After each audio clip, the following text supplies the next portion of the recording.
तो हेलो दोस्तों, तो आज की इस वीडियो में हम क्या देखेंगे 18 मार्च 2023 के करंट अफेयर्स देखने वाले हैं इस वीडियो में। तो चलो स्टार्ट करते हैं अपनी वीडियो से। सबसे पहला हमारा करंट अफेयर क्या रहेगा, वह है Saraswati Samman 2022 awards to Tamil writer Sivasankari for her book Surya Vamsam. तो जो सरस्वती अवार्ड्स 2022 के अवार्ड्स हैं वो कि दिए गए, किसको मिला है, तमिल राइटर शिवंस्कारी को मिला है। उन्होंने जो बुक लिखी थी, क्या नाम था उस बुक का, सूर्य वंशम को इसके लिए एक अवार्ड मिला। ठीक है, it is a book of memories in Tamil language and was published in 2019। तो ये बुक किसकी है, तमिल लैंग्वेज में लिखी गई है और पब्लिश हुई थी 2019 में।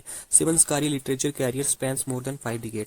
और जो शिवंस्कारी जो उनकी राइटिंग कैरियर है वो 5 डिकेट्स हो गया, 10 साल, 50 ईयर से वो क्या कर रही हैं, वो राइटिंग लिख रही हैं बुक्स वगैरह। She is the author 36 novels, 48 novels, 150 short stories, 115 travelogues, 7 collections of essays and 3 biographies including one on former prime minister Indira Gandhi. तो उन्होंने बहुत सारी नॉवेल्स लिखी हैं, 36 नॉवेल्स, 48 नॉवेल्स, इतनी शॉर्ट स्टोरीज, और इन्होंने एक बायोग्राफी भी लिखी है, किसकी, प्राइम मिनिस्टर इंदिरा गांधी की भी बायोग्राफी लिखी है। 3 बायोग्राफीज लिखी है जिसमें से एक प्राइम मिनिस्टर इंदिरा गांधी जी की भी बायोग्राफी लिखी है।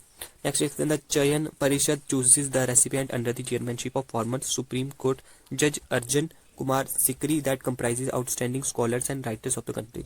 तो जो चयन है, मतलब जो नॉमिनेशन होता है जो अवार्ड का, सरस्वती सम्मान अवार्ड का, तो कैसे किया जाता है, चेयरमैनशिप ऑफ सुप्रीम कोर्ट, जो जज हैं सुप्रीम कोर्ट के जज, क्या नाम है उनका, अर्जन कुमार सिकरी, वो क्या करते हैं, उनको उनकी अंदर गाइडेंस के अंदर होता है। और बहुत सारे अंदर जो स्कॉलर्स हैं, राइटर्स हैं कंट्रीज के, वो क्या करते हैं, डिसाइड करते हैं किसको ये अवार्ड मिलना चाहिए।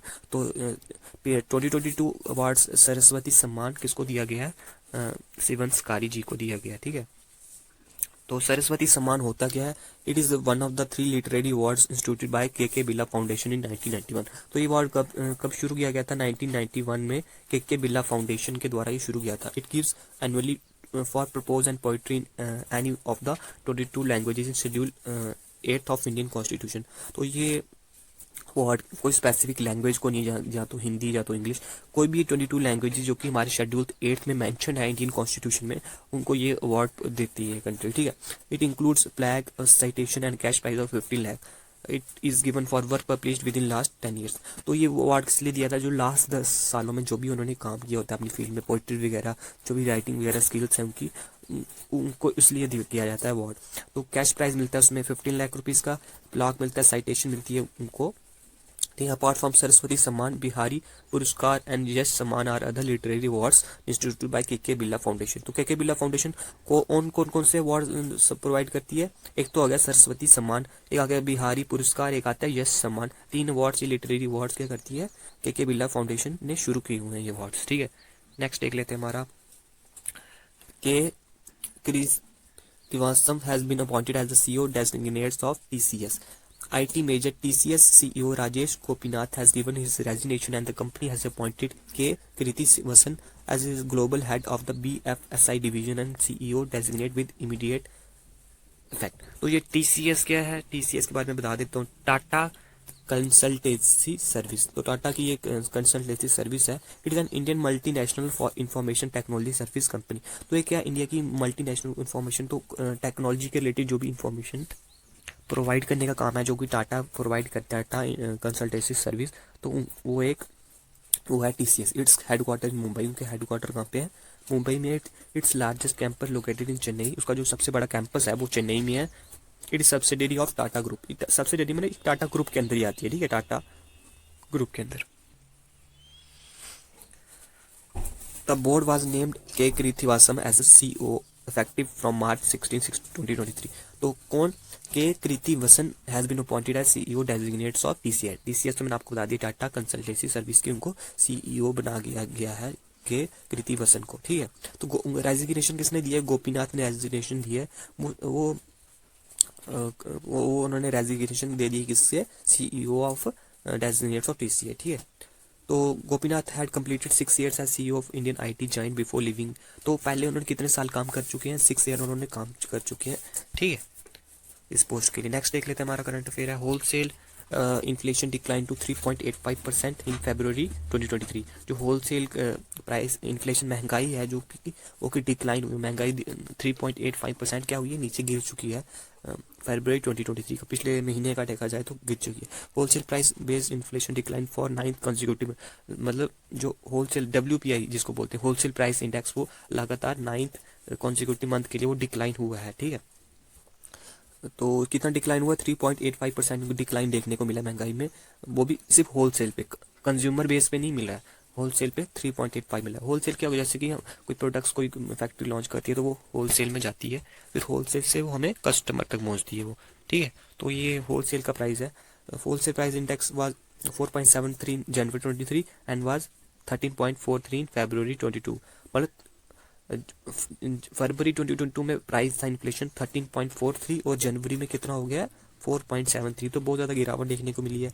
फूड आर्टिकल्स का जो क्या हो गया इन्फ्लेशन बढ़ा है, 3.81% बढ़ा है इन फरवरी 2023 और 2.38 था जनवरी 2023। तो कि फूड आर्टिकल्स खाने पीने के सामान तो प्राइस बढ़ा है, पल्सेस वगैरह उनका प्राइसेस भी क्या हो गया, उनका प्राइसेस भी क्या हो गया, कम हो गया। ठीक है, inflation in oil seeds, inflation देखने को मिला हमें 7.38, वो भी बढ़ चुका है। Fuel and power basket, fuel वगैरह जो वो भी देखने को मिला है ज़्यादा। इन्फ्लेशन मैन्युफैक्चर प्रोडक्ट्स में वो भी गिरावट देखने को मिली, जैसे कि चिप्स वगैरह जो मैन्युफैक्चरिंग होते हैं चीज़ें, उनमें भी गिरावट देखने को मिली है। नेक्स्ट हमारा करंट अफेयर देख लेते हैं। Centre has approve buying of various weapon system for defence forces. तो सेंटर ने क्या दे दी है, अप्रूवल दे दी है ताकि वो क्या कर सकेंगे, वेपन्स को क्या कर सकते हैं, बाय कर सकते हैं डिफेंस फोर्सेस के लिए, अलग अलग वेपन्स के लिए उन्होंने क्या दे दी है, अप्रूवल दी थी। कितना भी, defence acquisition council has approved proposal of ₹70,500 crore rupees for purchasing different weapons for Indian defence forces. तो इंडियन डिफेंस फोर्सेस के लिए कितना अप्रूवल दे दिया, 70,500 करोड़ रुपीज़ का अप्रूवल दिया ताकि जो कि हम क्या कर सकेंगे, वेपन खरीद सकेंगे। ठीक है, तो defence acquisition council was chaired by रक्षा मंत्री राजनाथ सिंह। तो डिफेंस एक्विजिशन काउंसिल के जो चेयरमैन है वो कौन है, रक्षा मंत्री हैं राजनाथ सिंह है। ठीक है, तो Indian navy proposes constitute of around 56,000 crore which mainly include indigenous BrahMos missile Shakti electronic warfare systems and utility helicopter maritime. तो इंडियन नेवी ने भी अभी क्या दे दी, प्रपोजल दे दी, उन्होंने प्रपोजल दिया 56,000 का, उन्होंने क्या दे दिया, प्रपोजल दे दिया ताकि उन्होंने क्या चाहिए, ब्रह्मोस मिसाइल चाहिए उनको और शक्ति इलेक्ट्रॉनिक वगैरह जो भी नेवी के रिलेटेड है। Next the additional procurement of BrahMos missile will enhance the maritime strike capabilities and anti surface warfare operation.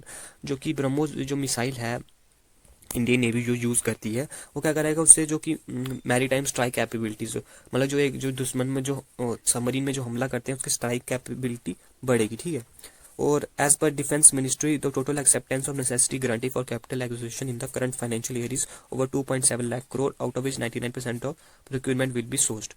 तो डिफेंस मिनिस्ट्री के अकॉर्डिंग जो कि टोटल कैपिटल उनके पास, मतलब फाइनेंशियल इस साल का जो बजट में प्रेजेंट किया था 2.71 लाख करोड़ है टोटल इनके पास बजट, कितना जे डिफेंस में खर्च कर सकते हैं। तो जिसमें से वो 99 इस साल वो क्या करेंगे, उनकी उम्मीद है वो खर्च कर देंगे इस साल। ठीक है, 70,500 करोड़ की उन्होंने परचेजिंग तो कर लेनी है वेपन में, तो बाकी जो बचा होगा वो भी इस साल वो कर लेंगे पूरा यूज़। ठीक है।